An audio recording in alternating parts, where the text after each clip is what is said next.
नमस्कार, 20 मिनट 20 खबर में आपका स्वागत है। इस बुलेटिन में हम आपको प्रदेश से लेकर देश के अलग अलग हिस्सों की खबर दिखाएंगे। साथ ही आपको ये भी बताएंगे कि दुनिया भर में क्या कुछ चल रहा है। तो चलिए शुरू करते हैं 20 मिनट में 20 खबरों का सिलसिला।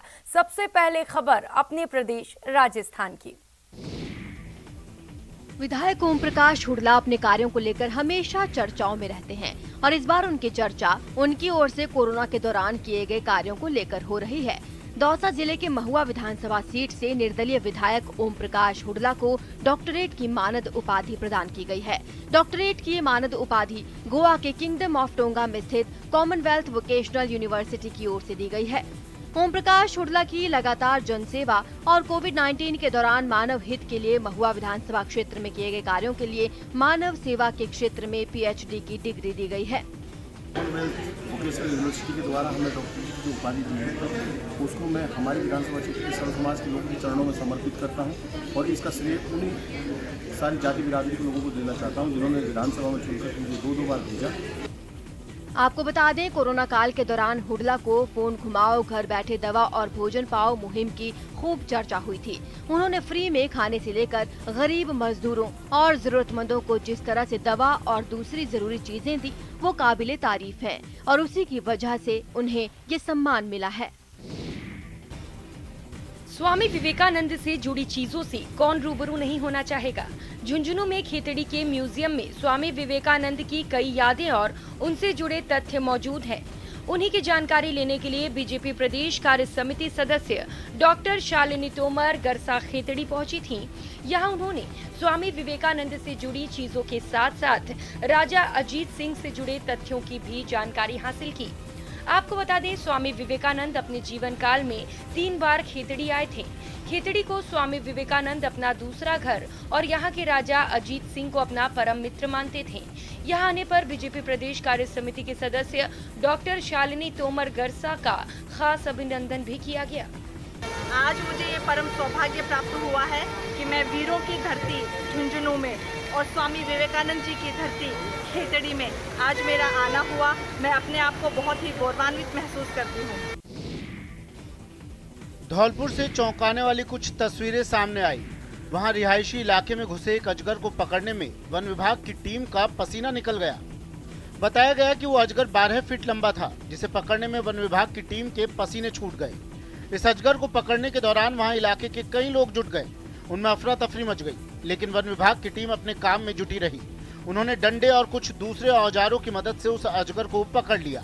हमारे गांव में एक अजगर सांप निकला था, करीबन 10-12 फुट का लंबा था और वन विभाग के लिए हमने फोन किया था और वहां से टीम आई थी, वो पकड़ के ले गई थी। अजगर पकड़ने के बाद वन विभाग के कर्मचारियों ने उसे केशरबाग वाइल्ड लाइफ सेंचुरी में ले जाकर सुरक्षित छोड़ दिया। दरअसल जंगलों के लगातार खत्म होने की वजह से जंगली जानवर भटकते हुए रिहायशी इलाकों में पहुंचने लगे हैं, लेकिन ऐसे में उन इलाकों में रहने वाले लोगों की जान पर बनाती है। कुछ ऐसा ही यहाँ भी हुआ। अजगर देखकर लोगों में हड़कंप मच गया। वो तो गनीमत थी कि वन विभाग की टीम ने वक्त रहते उसे पकड़ लिया। और अब देख लेते हैं कुछ अन्य राज्यों की खबरें। प्रधानमंत्री नरेंद्र मोदी ने मन की बात कार्यक्रम में इस बार वैक्सीनेशन अभियान पर बात की और देशवासियों को इस लक्ष्य को हासिल करने के लिए बधाई दी।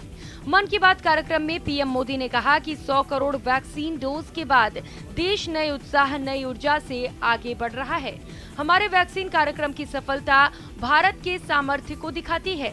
मैं अपने देश के लोगों की क्षमताओं से भली भांति परिचित हूँ। मैं जानता हूँ कि हमारे हेल्थ केयर वर्कर्स देशवासियों के टीकाकरण में कोई कोर कसर नहीं छोड़ेंगे। कोटि कोटि नमस्कार। और मैं कोटि कोटि नमस्कार इसलिए भी कह रहा हूँ कि 100 करोड़ वैक्सीन डोज के बाद आज देश नए उत्साह, नई ऊर्जा से आगे बढ़ रहा है। पीएम मोदी ने मन की बात में ये भी कहा कि 31 अक्टूबर को सरदार पटेल जी की जन्म जयंती है। उनकी जयंती पर मन की बात के हर श्रोता की तरफ से और मेरी तरफ से मैं लौह पुरुष को नमन करता हूँ। अगर हम में एकता नहीं हुई तो हम खुद को नई नई विपदाओं में फंसा देंगे। यानी राष्ट्रीय एकता है तो ऊंचाई है, विकास है। हम सरदार पटेल जी के जीवन से, उनके विचारों से बहुत कुछ सीख सकते हैं। मेक्सिको में ड्रग्स माफियाओं के बीच हुई शूटआउट में भारतीय मूल की एक महिला की मौत हो गई। मृतक महिला का नाम अंजलि रयोत है, जो मूल रूप से हिमाचल की रहने वाली हैं। अंजलि कुछ दिन पहले ही अपने पति उत्कर्ष संग मेक्सिको आई थी। वे अपने बर्थडे सेलिब्रेशन के लिए वहां पहुंची थी, लेकिन ड्रग्स तस्करों के बीच हुई फायरिंग में उन्होंने अपनी जान गंवा दी। अंजलि की मौत से हिमाचल के सोलन में उनका परिवार सदमे में है। अंजलि के पिता का कहना है कि पिछले साल वो सोलन आई थी और 4 महीने रहने के बाद वापस कैलिफोर्निया चली गई थी।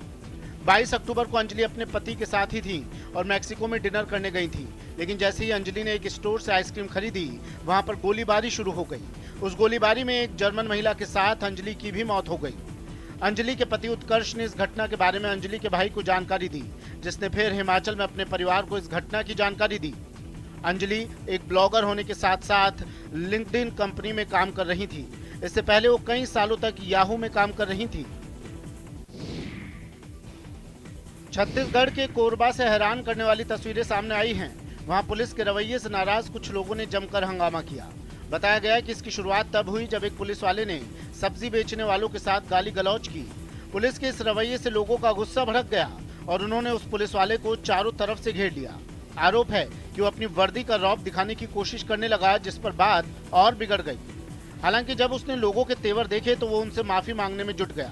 ऐसा कर वो अपनी गाड़ी में बैठने की कोशिश करने लगा ताकि वहां से किसी तरह निकल सके, लेकिन लोगों ने उसे बंधक बना लिया और ले जाकर एक कुर्सी पर बैठा दिया। इस हंगामे की खबर मिलते ही वहां दूसरे पुलिस वाले पहुंच गए। उनके पहुंचते ही बंधक बनाए गए उस पुलिस वाले की जान में जान आई और वो अपनी गाड़ी में बैठकर वहां से निकल गया। हालांकि इस पर भी उन लोगों ने कड़ा ऐतराज जताया। बाद में वहां मौजूद पुलिस की टीम गुस्साए लोगों को समझाती नजर आई। दरअसल इस हंगामे की शुरुआत सब्जी के महंगे दाम से हुई। आरोप है कि वो पुलिस वाला मंडी में जाकर अपनी वर्दी का रौब दिखाते हुए सब्जी के दाम कम करवाने की कोशिश कर रहा था और इस दौरान कुछ दुकानदारों से उसकी बहस शुरू हो गई, जिसका पता चलते ही मंडी के दूसरे दुकानदार वहां पहुंच गए और उस पुलिस वाले को पकड़ लिया। मध्य प्रदेश के सागर से दिल को सुकून देने वाला एक वीडियो सामने आया है। वहां मजिस्ट्रेट चेकिंग के दौरान राज्य के परिवहन मंत्री गोविंद राजपूत के बेटे आकाश राजपूत की गाड़ी को भी रोका गया। चेकिंग के दौरान उनका जज और बाकी पुलिस वालों के साथ जो व्यवहार रहा वो सोशल मीडिया पर वायरल हो गया। इस वीडियो में साफ दिखा कि सड़क किनारे आकाश राजपूत की गाड़ी के कागजों की जांच की गई। सब कुछ ठीक मिलने पर उन्हें वहां से जाने की मंजूरी भी मिल गई, जिसके बाद जो महिला अफसर अपनी पूरी टीम के साथ चेकिंग कर रही थी, उन्हें हाथ जोड़कर आकाश राजपूत ने धन्यवाद दिया। बहुत धन्यवाद। इससे पहले वो महिला अफसर गाड़ी के कागज दिखाने में देरी होने पर परिवहन मंत्री के बेटे से गाड़ी की चाबी मांगती दिखी।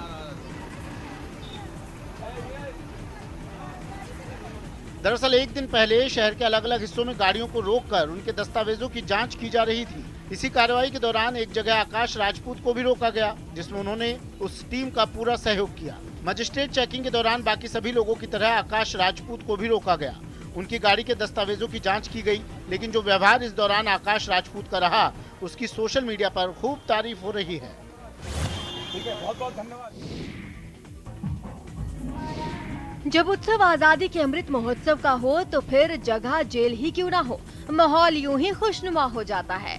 मध्य प्रदेश में इंदौर के केंद्रीय जेल में भी आजादी के अमृत महोत्सव के दौरान रंगारंग कार्यक्रम का आयोजन किया गया। इस कार्यक्रम में जेल स्टाफ से लेकर कैदियों तक ने अपनी अपनी कला से दिल जीतने की कोशिश की।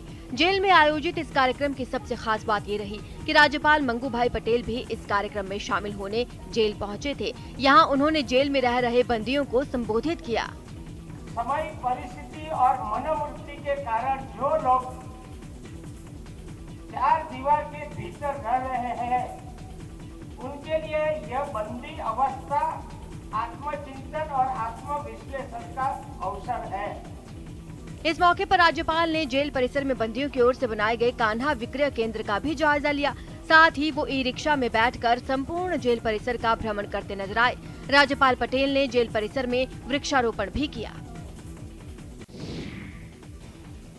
उत्तर प्रदेश के कई इलाकों में बारिश थमने के बाद भी लोगों की मुसीबत जारी है। भारी बारिश की वजह से राज्य की कई नदियों में उफान आने के बाद कुछ जिलों में बाढ़ आ गई थी, जो बारिश थमने के बाद भी लोगों के लिए परेशानी का सबब बनी हुई है। मुरादाबाद से सामने आई तस्वीरों में एक इलाका पानी में पूरी तरह डूबा दिखाई दिया। इन हालात में सड़कों का तो कहीं नामो निशान ही नहीं था। एक जगह तो कुछ लोग अपनी मोटरसाइकिलों को बैलगाड़ी पर रखकर ले जाते दिखे। ये लोग तो किसी तरह पानी को पार कर गए, लेकिन पैदल चलने वालों की मुसीबतें और बढ़ गईं। सबसे ज्यादा परेशानी तो स्कूल जाने वाले बच्चों को उठानी पड़ी। पहले हम साइकिल से जा करते थे, अब रामगंगा आ गई तो हम पैदल जा रहे हैं। वहाँ चारों तरफ पानी ही पानी नजर आया। कुछ ऐसा ही हाल शाहजहांपुर का भी रहा। वहाँ भी भारी बारिश और बांधों से पानी छोड़े जाने की वजह से कई इलाकों में हाहाकार मच गया। बारिश रुकने के बावजूद पानी नहीं घटा, जिससे किसानों की फसल बर्बाद हो गई। कमर तक पानी में उतरकर कुछ किसान अपनी बची फसल को ले जाते दिखाई दिए। पानी बढ़ने से बहुत समस्याएं, बाजरा, धान की फसल सब जा रही है। खबर है कि प्रशासन की टीमें वहां अलग अलग जगहों पर जाकर हालात का जायजा ले रही है, ताकि किसानों को हुए नुकसान की भरपाई की जा सके। उत्तर प्रदेश के गोंडा से डरा देने वाली कुछ तस्वीरें सामने आई हैं। वहां गाड़ियों के इंजन की एक दुकान में भीषण आग लगने से हड़कंप मच गया।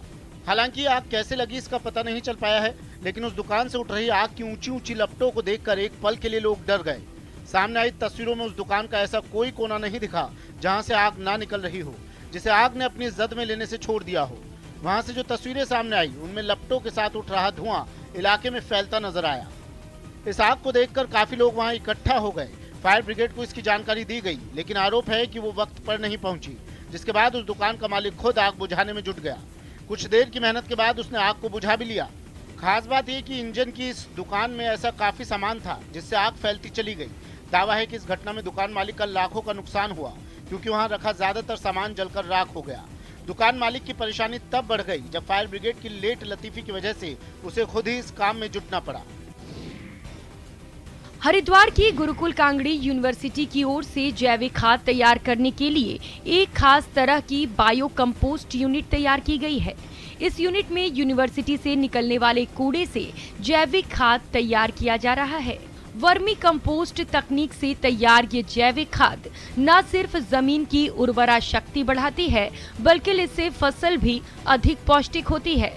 विदेशी प्रजाति के केंचुए और वेस्ट को इकट्ठा करके जैविक खाद तैयार करने का ये मॉडल काफी सराहा जा रहा है। चीज है 100% कारगर है। पहले पुराने जमाने की टेक्नोलॉजी है, बस ये है अवेयरनेस की आवश्यकता है, जागरूकता की आवश्यकता है। लोग कर सकते हैं और इजीली इसको बना सकते हैं। कोई ज्यादा इसमें रॉकेट साइंस की आवश्यकता नहीं है।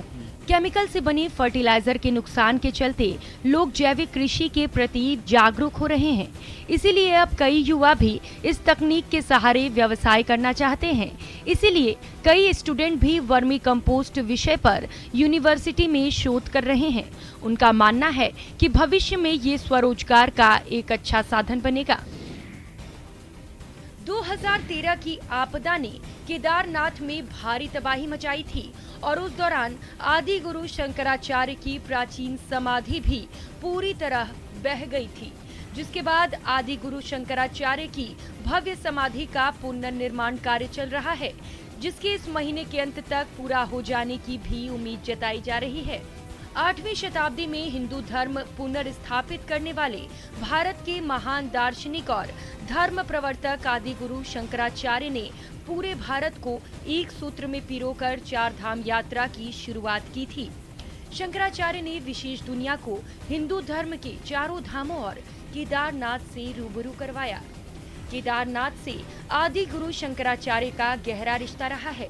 उन्होंने जहां प्राचीन केदारनाथ मंदिर का पुनर्निर्माण करवाया और दुनिया भर में हिंदू धर्म का पताका फहराया। विश्व के उत्पत्ति काल के प्रारंभ से ही विश्व का प्रथम आध्यात्मिक केंद्र रहा है।